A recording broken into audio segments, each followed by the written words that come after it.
Hey everyone, so in this video we're going to be talking about how to understand a case in law.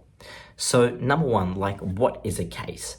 You probably have seen them, heard about them, the most famous ones, think about the O.J. Simpson case in America or something like that. That was all on TV and everything. We know that they go on in courtrooms and everything, and a judge decides them. Sometimes there's a jury and everything as well. But it's we don't really know how to read them until we get into law school. We don't really know necessarily what they mean, how they impact the law until you actually start getting into, studying law and everything like that. And sometimes you don't really ever get told how to study cases either, and what are the most relevant parts of it. And so that's really what I wanted to go over in this video, certainly. So I wanted to start off with what are the critical parts to understand from a case. So there's three main things here, and it's the facts of the case. So what actually happened really, what was the background? What was the things that were actually involved in the case, that happened in real life?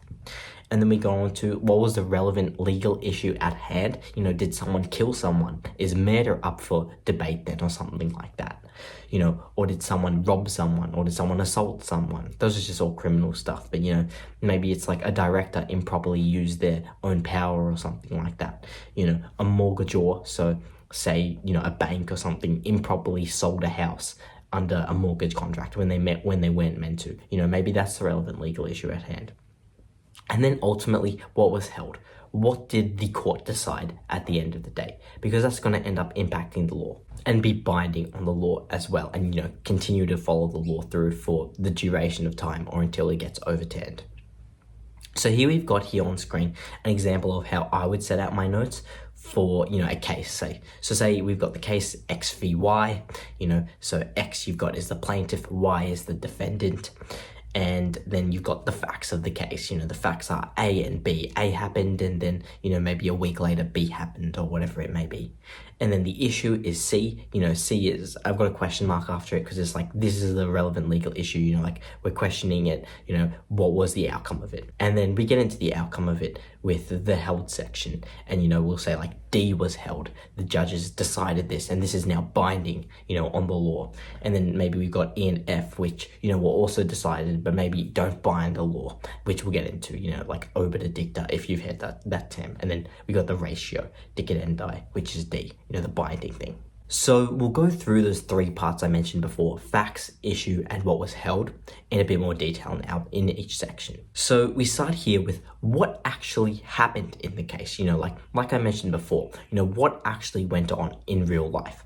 We've got, say, the parties, so, whether it be the plaintiff and the defendant or anything like that. You've got, say, the plaintiff who's accusing the defendant of what they're doing, of what they've done. The defendant is the accused party, who's got to, plead their case and be no, I didn't do this or whatever. Or maybe they'll plead guilty, to try to get a lower charge because, hey, they know they did do it. Who knows? And what is the claim being made? Maybe they're claiming that, some money laundering went on, some type of fraud or something like that. What is the claim? They're claiming that based on those facts. So I've got here just below this now an example set of facts which we can go through. So Sally employs Harry to work at her supermarket as a cashier. So say, we're just working at a usual supermarket that's got everything in it, and Harry's a cashier. And one day, Harry goes and gives 2 loaves of bread to his friends for free without permission from Sally. And Sally is infuriated about this. She's really angry, And when she finds out that Harry has done this, and that he's breached his duty to her, because she's going to say his duty to her was to sell loaves of bread for the actual price, not to give them out for free or anything. So the way I would sort this out in my set of facts, in my notes, when I'm writing down a case, just trying to take the most important parts of it. So you don't, you can get rid of the fluff, the frivolous type of stuff, and just keep the important parts so your notes are nice and neat. Again, when you need them for something like test time or exam time, comes in handy, certainly. So for me, it would be something like this. So we got Sally v. Harry, plaintiff v. defendant, and then just outlining the key facts. So you can notice I didn't include necessarily everything. I've included most of what was here, but not everything. So say Sally employs Harry to work at her supermarket as a cashier. And then, so I've just got that first fact, he employs her. And then the second one was Harry gives 2 loaves of bread to his friends for free without permission, because that was the important thing which you need to take out of here. Like, I just dismissed the 1 day part because it doesn't really matter, whatever day of the week it was. It just matters what he did, what action he took there, because that's the material fact. And then Sally is infuriated about this and claims Harry breached his duty to her. So yeah, you just need to write that down. That's the last material fact we've got. You don't need to say when she finds out or whatever, because it's just implied she finds out when we write this down as well.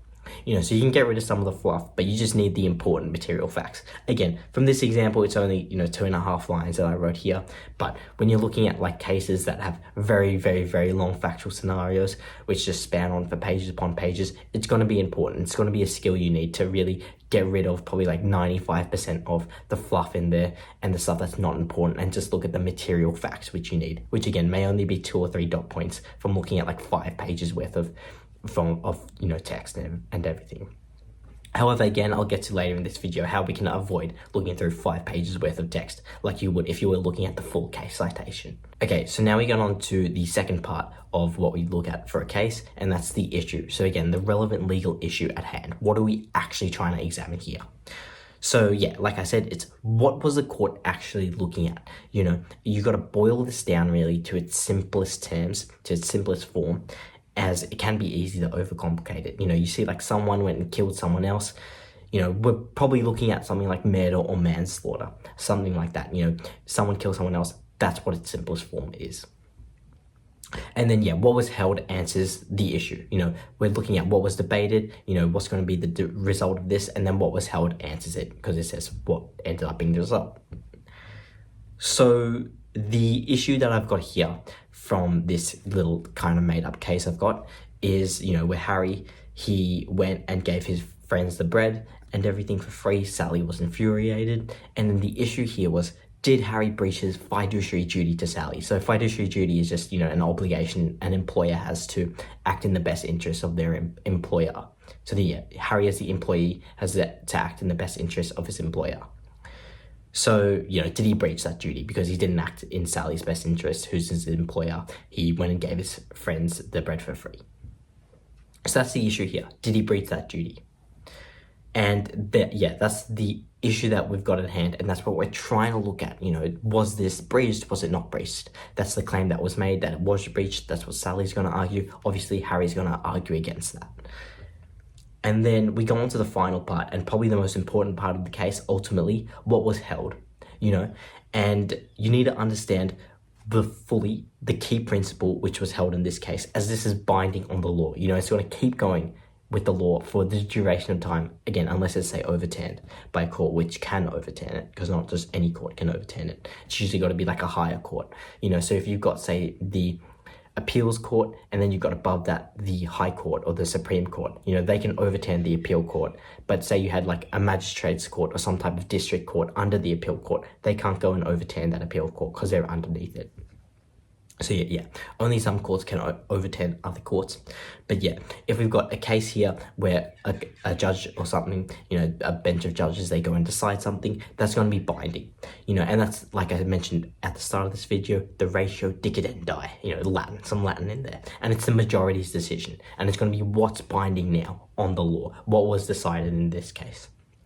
But you also have to have knowledge of the other principles, say, that were brought up in this case, which were discussed, as these can be persuasive. They're not binding. These aren't going to bind the law, but they can be persuasive, and they may be useful in, say, a problem question when you get it, or an exam question. You can bring up this point as a counter-argument, and, you would mention, say, this isn't actually going to be binding. This isn't something which is 100% going to be taken.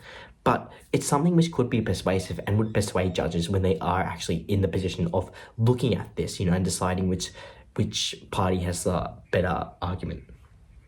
So again, this is what we call the obiter dicta, some more Latin.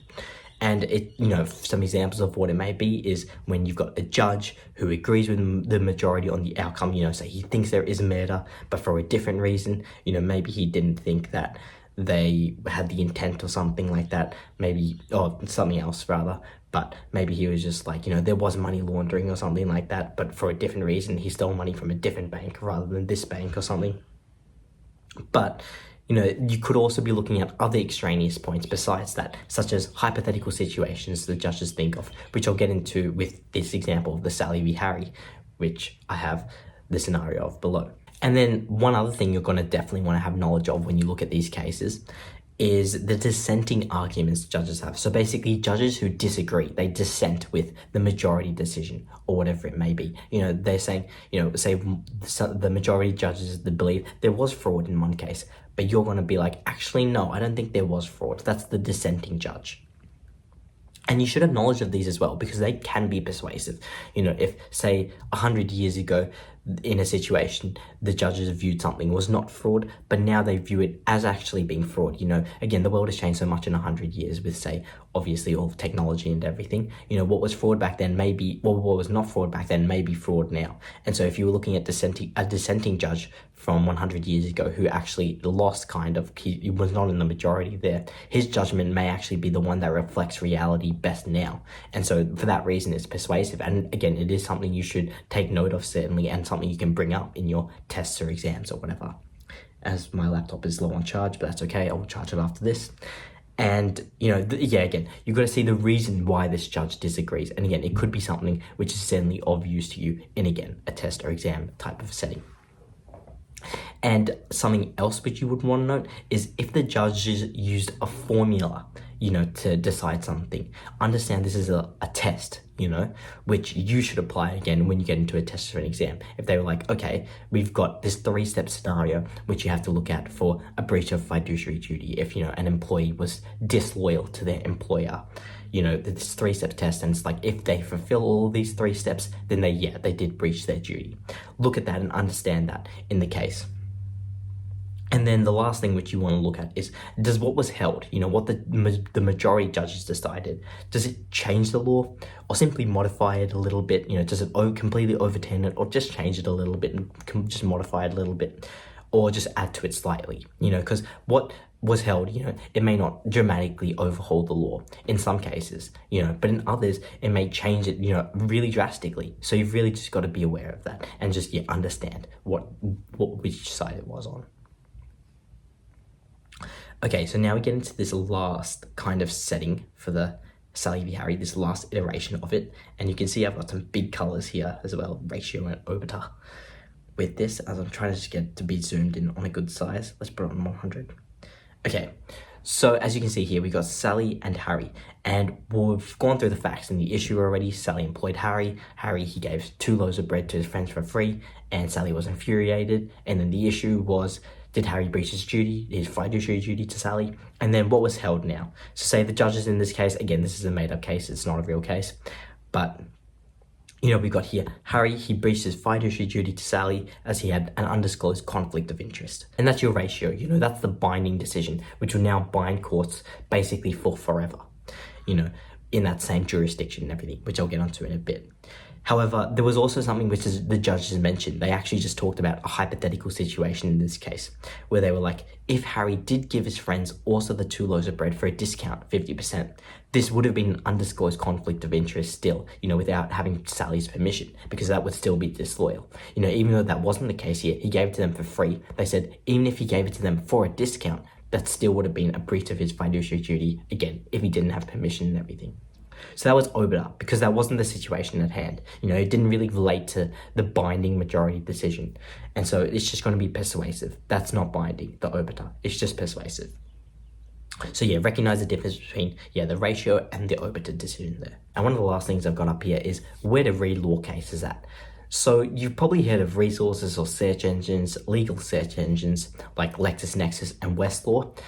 But as a law student, you know, this is going to be contradictory to what your lecturers and teachers would say, but I would only use these as a last resort. Your teachers and lecturers are going to, you know, encourage you to use them because that's what you're going to be doing in legal practice. And if you want to prepare best for that, then by all means, go and do it. But if you're just using them for studying for an exam, you know, you just want to be as best as possible. You want to get as high marks as possible, which is kind of actually the name of the game of what you have to do in university. It's not so much about preparing for legal practice. It's just about getting your best grade for the exam or the test or whatever. then because, for some units, for some subjects, there can be, 100 cases or whatever. It's just so much to be scrolling all the way through, LexisNexis and Westlaw, where you've got the full case citations. They go for, 80 pages long, 100 pages long. It takes way too long to go and review all of these. Like I said here, in legal practice, these are tremendous tools because you're not going to be dealing with cases which are so, very popular and online on other websites and everything, which I'll get onto. So you will need to be using these search engines, which have like pretty much every case, say, in your jurisdiction. But, otherwise in law school, where you're using cases which are used over and over and over again, they are probably online on other websites, which links with this one. Just search up the case, whatever case you're using online, and you will most likely find a website which is published, its facts, issue, and what was held in it, in a really good kind of summarized form, which you can just use for yourself and then use that for your test or exam really easily. Like, you almost pretty much just copy it down, not word for word, because again, you don't want to breach your academic integrity, but almost certainly word for word, just paraphrase things a bit.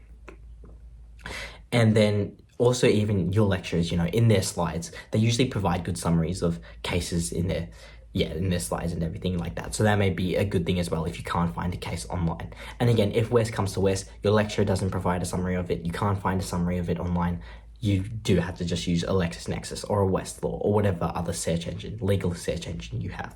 It's not the end of the world, but again, it is a bit more inefficient and everything. And again, so some important things that you just want to note from cases is what court it was in. I briefly touched on this before, but some cases kind of go through the whole legal system, through the whole legal chain. They'll start in like the district court, then they'll go up to the appeals court, then the state court, then Supreme Court, whatever it may be, and then the highest court. Say in Australia, the High Court of Australia is the highest court. I think in the US, it's like the US Supreme Court or something like that.